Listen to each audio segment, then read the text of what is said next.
Welcome to Sherobeyour podcast, where we will discover that we can be our own heroes in our lives and that we don't have to always look outside for a mentor and for heroing somebody else. I'm not saying that's a bad thing to do, but I'm saying that sometimes it might be better to realize that you can be your own hero in your life, because sometimes it's hard to find somebody else who can fulfill that role.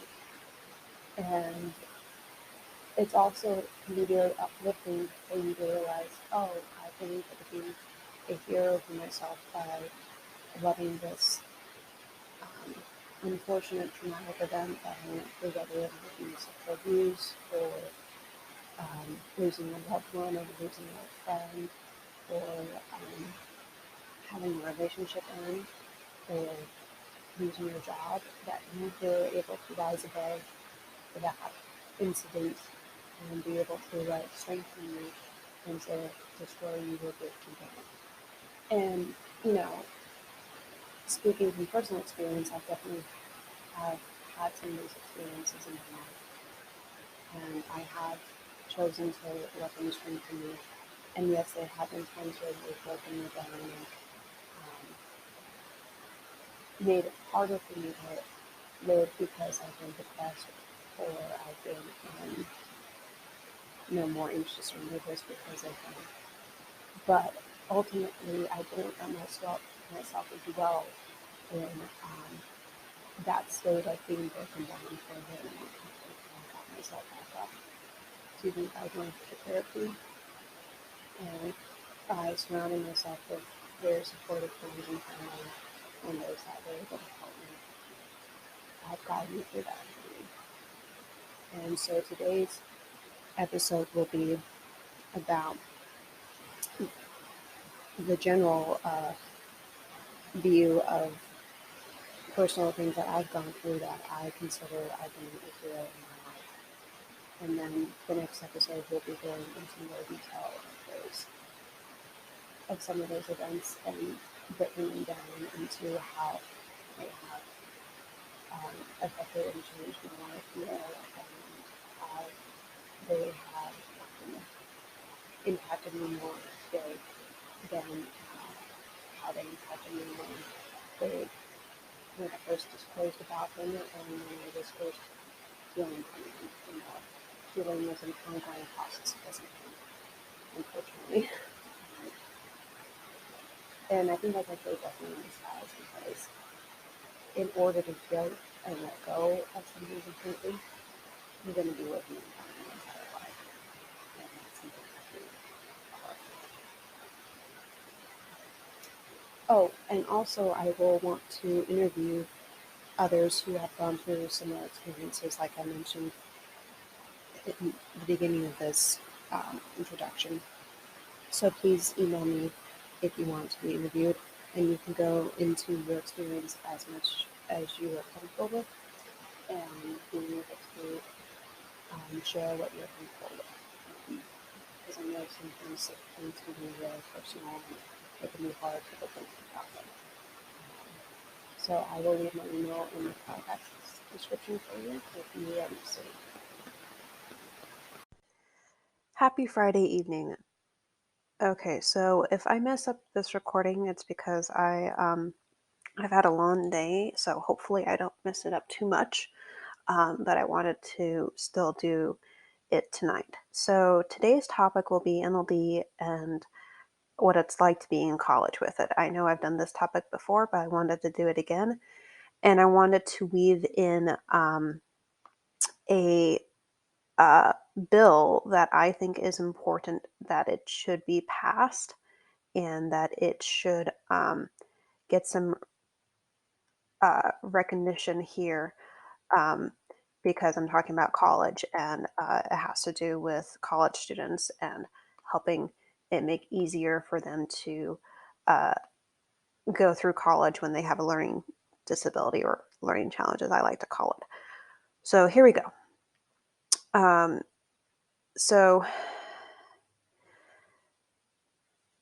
basically what I'm going to be reading first is a worksheet that I filled out for the National Conference of Learning Disabilities. I'm part of their cohort um, now, and number 5, and I would like to share with you some content that they came up with and how I answered the questions. So it starts as the story of self. The story of self tells people why you have been called to serve. It reveals something personal about yourself and explains why the issue is important to you. Why do you care about learning disabilities and attention issues? What compels you to join this fight? And I'll include a link to the NCLD website for you. So I care about learning disabilities and attention to the advocacy issues because I am a neurodivergent. I felt called to create my podcast, Living with an Invisible Learning Challenge, more than 2 years ago because I love helping people, especially ones who have been through difficult experiences in their life, like me. I am compelled to join this fight because I want neurodivergents to know even if even if their learning challenge is invisible, they aren't. I see them and I can empathize with that and with what they are going through. The story of us. The story of us tells the story of why your community has decided to act. It is your collective story that shows the shared purposes, goals, and vision of your group. It also invites others to join your community and rally with you. What issues do people with learning disabilities and attention issues face right now? How common are these experiences? We face the issue of advocating for academic work and personal accommodations that we need and want in our life to make it easier for us to go through everyday life. We struggle with expressing ourselves when we need help because we might not know when we need it, how to ask for it, or who to ask for it. It also is challenging for us to describe to neurotypicals what it's like to be neurodivergent because we might still be figuring out that for ourselves or can't find the words to describe it or are tired of explaining why we aren't making too many excuses for our difficulties. I think these experiences are very common because I experience them, if not every day, at least every time I talk to someone who doesn't know that I'm a neurodivergent. I also know plenty of other people like me who have these challenges. The story of now. The story of now communicates the urgent challenge that you are called upon to face right now. It provides data and information to enforce your story, and it invites listeners to make actionable commitments to help build your campaign. Why must action be taken now? And what action can different groups take to address these issues? You should connect one of the policy asks in the next rise.com modules. For example, if your story describes your struggle with finding educators who were equipped to support you in your learning, you could connect that with a legislative ask for more funding to support teacher preparation and in-service training on special education. So my answer, I want to support the RISE Act or bill so it can get passed because it is so important for neurodivergents to have accommodations in college. I remember what my first 2 years of college were like without accommodations. They were brutal. I could barely pass my classes, but after I had my accommodations, I had A's and B's in my classes. I still worked my butt off to achieve that at UC Berkeley, but it was a lot easier. Only 17% of neurodivergents in the US colleges get accommodations in college. That is not fair. We can take action and help this act pass by writing postcards to our senators about it. I'm going to use my podcast to help promote and pass this act, but I need your help to do this. Please email me at livingwithnld@gmail.com if you are willing to help. Thank you. So, a little bit more background on the RISE Act, and I'll provide a link to it as well. The RISE Act, if I'm remembering correctly, it does, I think, about 5 different things. So, for college students with learning disabilities, it's specifically for them. It requires that colleges accept that they have a learning disability, that they, assuming that you've had the testing for it, they will accept that, and that the college is required to accept the accommodations that you need, whatever they may be, for college, and that it is required to acknowledge that if you have an individualized education plan or a 504 plan, that it will recognize that plan or the IEP or the 504 plan, and it is required to follow it and to accept it. And if they don't have the right training to help you with your learning disability, they are required to get training to help you. And again, they are required to accept your accommodations. They can't say, no, you can't have them. They can't say, you don't look like you have a learning disability. We're not going to give you accommodations. They cannot do that. So this act, the RISE Act, RISE in all caps, has gone through the House. I don't know if it's gone through the Senate yet, but please, if you're willing to help with this, email me at livingwithnld@gmail.com. I'll put that in the podcast description like usual.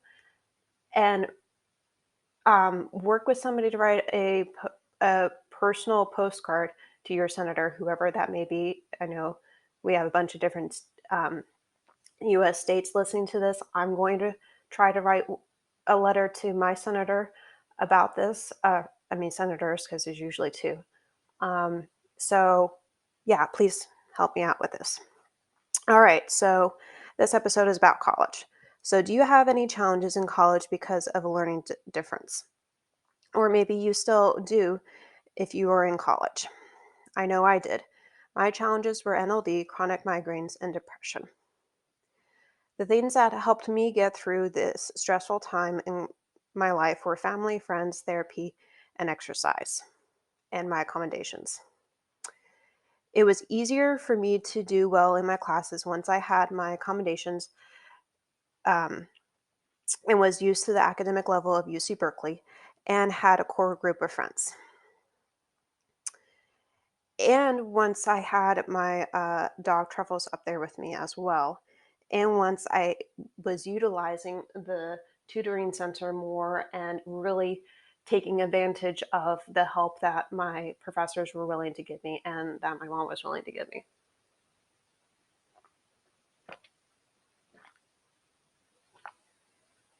Sorry, I got thirsty there. So my accommodations were having an audio format for my textbooks using Kurzweil. I could record lectures using Sonosense or Audio Note Taker and had extra time on tests. Also, once I stopped overeating and expressing my emotions instead of absorbing them through food, it was easier to get through the homesickness and depression I was experiencing. Well, let me back up there. So the accommodations were, again, recording the audio of lectures with Sonosense or Note Taker. I'll put those in the description for you. And also having audio of my textbooks using Kurzweil. And if it was a math class, I could use a calculator and I could write down the formulas on a cheat sheet because I knew how to use them. I just didn't remember all those symbols in the right order sometimes. So again, unfortunately, I was pretty much bulimic the whole time I was in college. I got better with it when I had my dog Truffles with me, because then I didn't feel as homesick and I wasn't absorbing my emotions with food. I was trying to exercise more to get rid of my emotions and express them, and just cry when I was running if I needed to, or in my room, or with a friend or family member, my brother, if they were available. And I remember it was very therapeutic for me to be able to um, run and exercise and get through my college stress that way. And I also did frequent trips home because I needed help with the homesick feelings and being able to see my parents and my dog when I didn't have her, because I had her the last year and a half of college.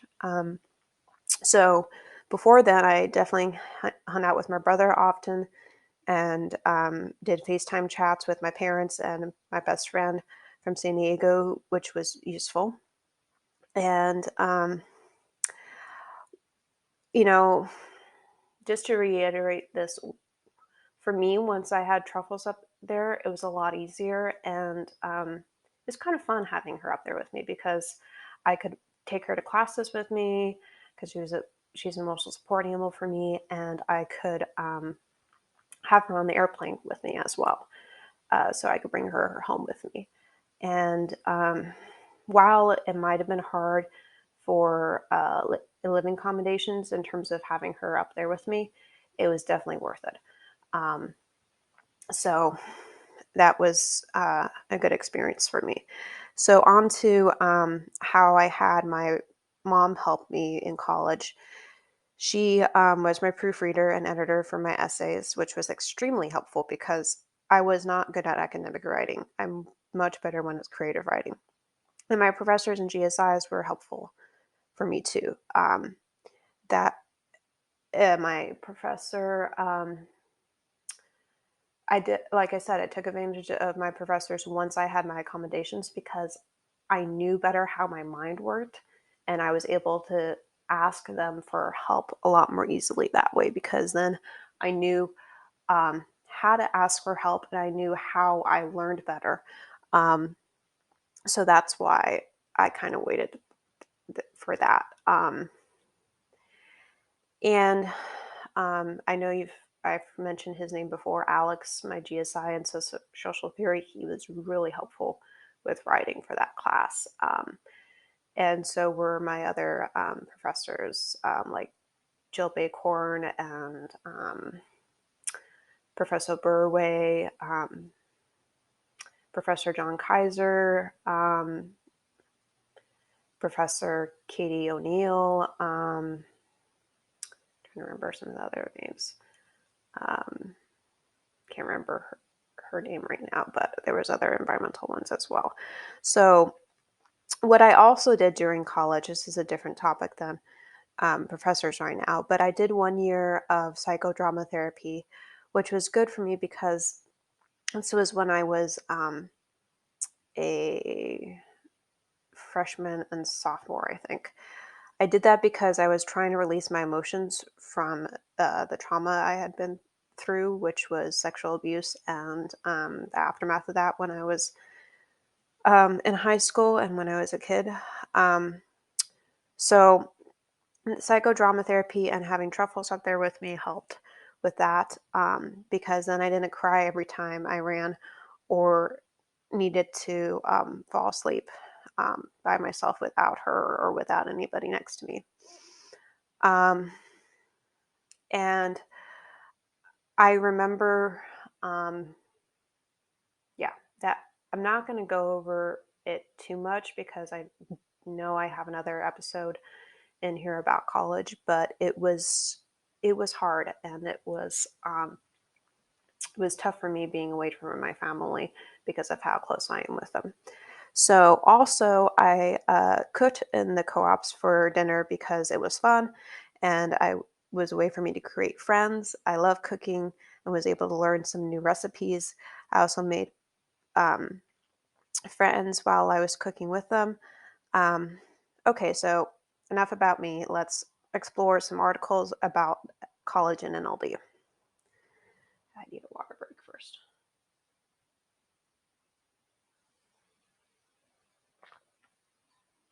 So the first article is titled, "What's the Best College for Students with NBLD?"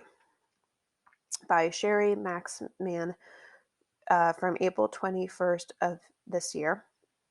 Sherry Maxman is a, quote, independent college counselor specializing in working with students with learning disabilities, and the parent of a young adult with NBLD.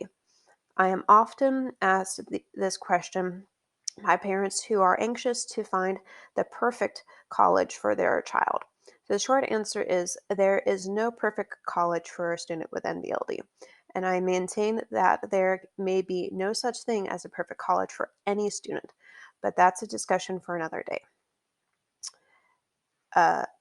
Still from that article, when it comes to looking for colleges for a student with NBLD, or with any learning disability for that matter, there are many factors to take into account. Much will depend on your child's strengths and challenges, and on how much support and what kind of support they will need in college. Questions to consider or include: what are my child's academic strengths, challenges, and interests?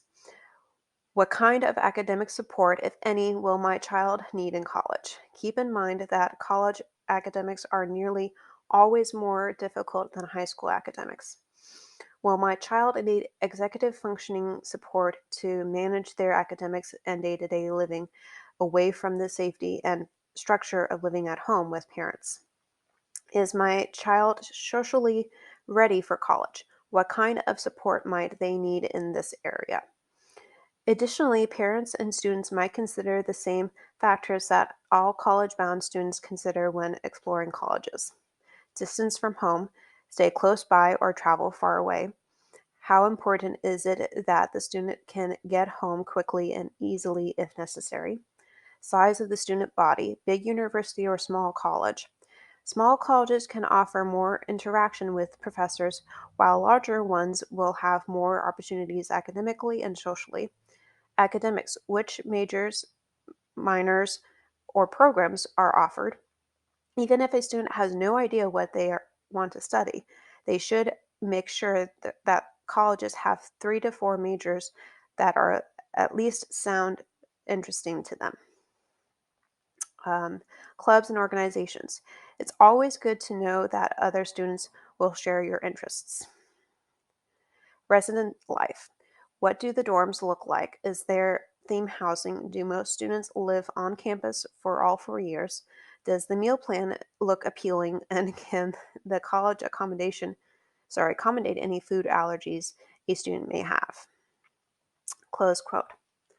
So I can definitely relate to that article because um, I remember when I was in college for about 4 years ago, it was hard for me to succeed, not only because of the academic level of UC Berkeley, but because of it being the first time I was in a regular traditional public school. So I was homeschooled when I was growing up before college.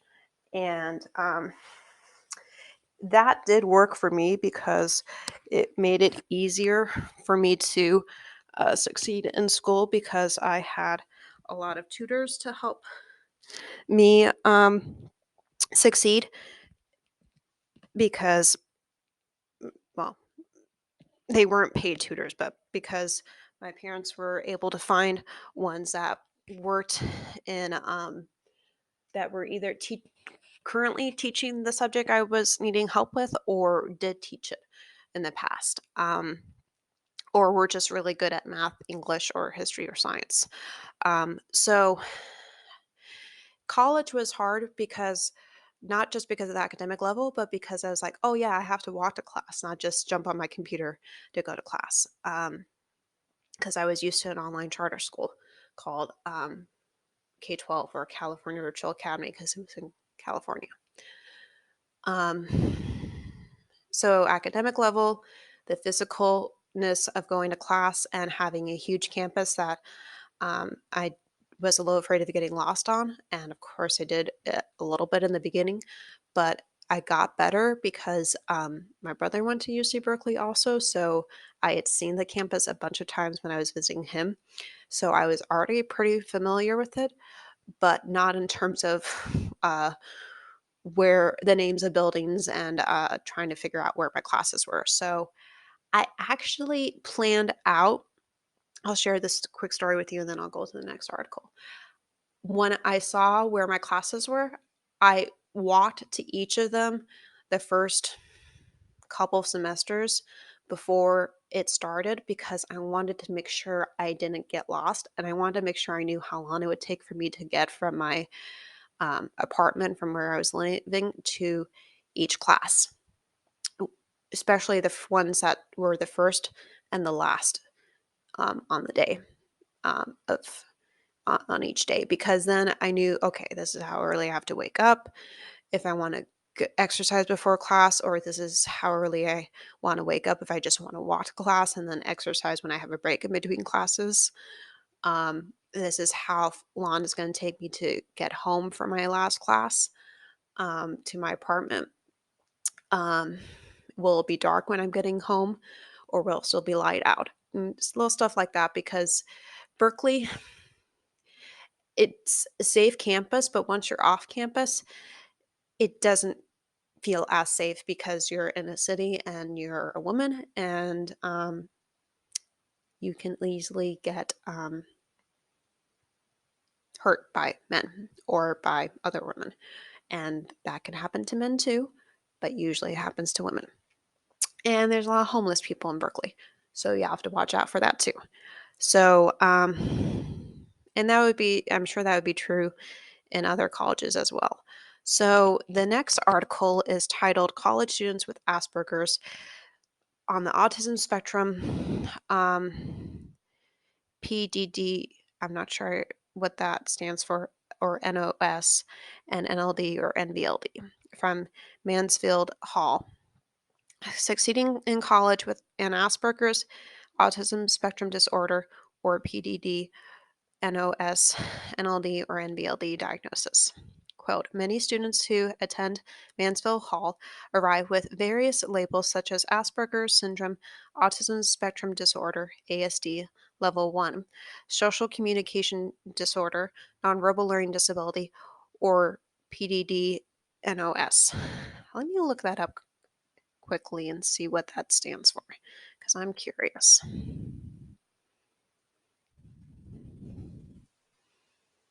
So, PDD NOS diagnosis stands for pervasive development disorder not otherwise specified. And it was one of several previously separate subtypes of autism that were folded into single diagnosis of autism spectrum disorder with the publication of the DSM 5 Diagnostic Statistical Manual of Learning Disabilities in 2013. Okay, so again, PDD dash NOS is, hyphen NOS stands for pervasive development disorder not otherwise specified, was one of several previously separate subtypes of autism that were folded into the single diagnosis of ASD with the publication of the DSM 5 in 2013. And that is from pervasive development disorder. And from autismspeaks.org. So I will include that link in the podcast description for you. So back to the article I was reading from. So,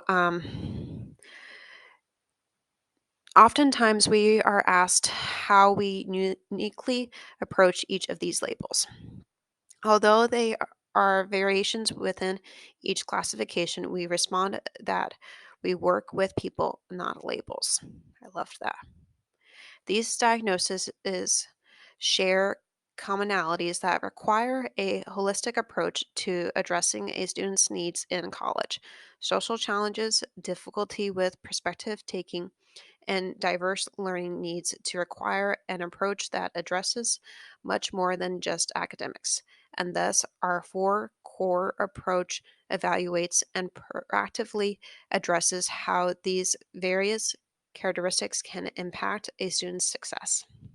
When providing support and accommodations for students with autism or social communication challenges, it is critical to address these challenges across all domains.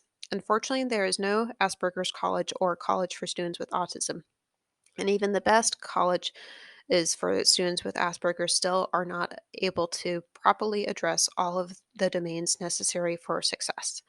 Colleges with autism support programs must not only address a student's academic needs, but also their social engagement, independent living skills, and vocational skills. Asperger's and college success can go hand in hand as long as the impact of these characteristics on a student's learning and living environment are carefully, intentionally, and explicitly addressed. Succeeding in college with Asperger's syndrome can be challenging. Thus, Mansfield Hall comprehensive transition programs for students with autism and other related disabilities address the holistic needs of our students and individualize students' plans based on evidence based practices. Mansfield Hall carefully evaluates and interprets information from assessments, interviews, and other helpful diagnostic tools to tailor the program to fit each student's unique needs. So I think that college sounds really cool because they try to help people with learning disabilities like autism or Asperger's or NLD, or the PDD-NOS one, because they want to, even if you have that label, they want you to know that you're a person. And that is so important because we can get wrapped up in labels so much, even if it's not that you're neurodivergent or neurotypical, that could do with your sexual orientation or your gender or your um, political party. It can do with so many things. And sometimes we get lost in the labels and we forget who we actually are as a person. And I know I talked about authenticity on this podcast before. I don't like masking. I don't like hiding who I am. And I don't, because it's so tiring to do that. And actually, I think it's hindering because if you try to act normal in quotes, which there is no such thing as normal, in my opinion, you are just going to tire yourself out and you're not going to have a good, you might think you have a good life if you mask your personality, but in my opinion, it's not going to be a very happy one because you're going to be trying to hide yourself so much that you might lose who you are actually, your identity and personality yourself. And who wants to do that, right? Nobody. Um, and yeah, so, anyways, the last article is titled The Road to Higher Education with an Invisible Disability by Laura Castianda from September 22nd of 2016.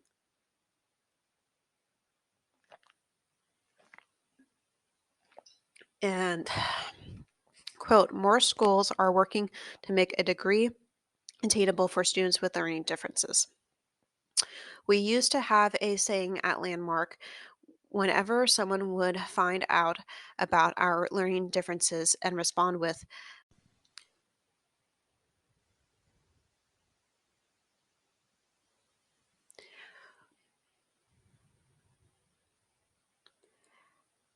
but you seem so smart, we'd say, stupid is not an learning disability, said Jacobson, now 33. It doesn't mean you can't learn. It just means you haven't been taught in a way that makes sense. Students with learning disabilities, which are referred to as invisible disabilities, are finding that college is within reach. More schools are providing better services to students with conditions ranging from ADHD to autism spectrum disorders to target a growing market. And although the stigma attached to various conditions still exists, advocacy groups have helped reduce some of it, making it easier for students to seek support.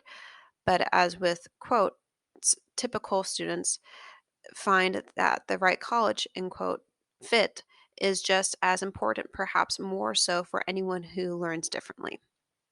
In quotes, the sky is the limit, said Stephanie Whitman, a 23-year-old graduate from the University of San Francisco, USF. Whitman was told that would be lucky to graduate from high school and shouldn't even consider college because of her nonverbal learning disability, NLD, which means she has trouble understanding communication that isn't verbal, such as body language and tone of voice. In quotes, the key is to sit down with the school's Office of Disability Services and get all the help that you have the right to. End quote. So that article is, I think it's really helpful because it draws attention to the invisible disabilities, and those include ASD, ADHD, NLD, um, PDD, NOS, and also dysgraphia, dyscalculia, dyslexia, um, etc. And they let me say that if you have a invisible disability or learning challenge, you are not alone. Again, you are not alone. And you may not know that you are neurodivergent because you might not have a diagnosis for it because you didn't go through the testing for it. But if you are like me, where you had a personal hunch before you went through the testing that you are different because your brain works differently and it's harder for you to learn certain subjects in school and interact socially and go through sports and try to learn them, and other challenges as well with visual spatial. Um, I talk about those challenges all the time when I do a podcast episode. My challenges and other people's challenges with NLD and with other learning challenges as well, because I want you to know that you are not alone and that you are important and that you matter and that you are smart and that you are capable no matter what challenges you have to go through, even if you're neurotypical or neurodivergent in this world, or you have a different sexual orientation, whatever, in quotes, label you want to use. Um, and again, I want to circle back to the RISE Act. Please Google it and look it up and write to your senators and try to get it to pass through the Senate. It has gone through the House already. Please let it pass both the Senate and the House this year or next year. I'm not sure when it's supposed to go through the Senate, but please look it up. Write to your senators from whichever state you may live in. Um, Even if you're not neurodivergent, if you're neurotypical, please do this because I'm sure you know somebody who's neurodivergent, or you have some connection to that and you're an advocate for people who are neurodivergent. Excuse me, or you are neurodivergent yourself, like me. I'm going to write to my senator about it because it is so important for people in college who have a learning difference to get the help that they need, and not to just get it, but for it to be a requirement that it is accepted. Let's raise that 17% of students, of college students with learning disabilities, to 100% who are required to have their accommodations in college. Again, it should not be at 17% of the US for college students with learning disabilities that um, have accommodations. It should be at 100%. Everybody who needs accommodations should have them recognized and accepted and required when you are in college. Thank you for listening today. I hope you were able to get some insight and some lessons and messages out of this first episode of Shero, Be Your Own Hero. And I hope that you will be able to use it to help you guide yourself through whatever you might be going through, whether it's challenging for you or maybe you know somebody else who's going through something that's challenging for them, and be able to help them be there and help yourself be there. And I look forward to chatting with you next Saturday again about how you can be your own hero.